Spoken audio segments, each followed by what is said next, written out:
আরেকবার কও, আরেকবার কও। গোপী পদরেণু পল্লব শ্রী বিনোদ দত্ত। আচ্ছা এটা কি হইলো? এটা নাম কইলো না তুমি কীর্তন গাইলো? এই কি নাম? অত বড় কারো নাম হয়? হুম? আগেকার লোক তো এই সমস্যা, স্কুল ব্যাংক এগুলো খুব সমস্যা। তুমি বি দত্তই করে দাও। আচ্ছা হোক। कैसे कैसे लोग रहते हैं यार यार।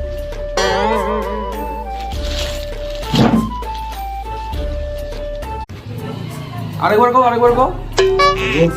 গোপী পদরেণু পল্লব শ্রী বিনোদ দত্ত। আচ্ছা এটা কি হইলো? এটা নাম কইলো না তুমি কীর্তন গাইলো? এই কি নাম? অত বড় কারো নাম হয়? হুম? আগেকার লোক তো এই সমস্যা, স্কুল ব্যাংক এগুলো খুব সমস্যা। তুমি বি দত্তই করে দাও। আচ্ছা হোক। कैसे कैसे लोग रहते हैं यार यार।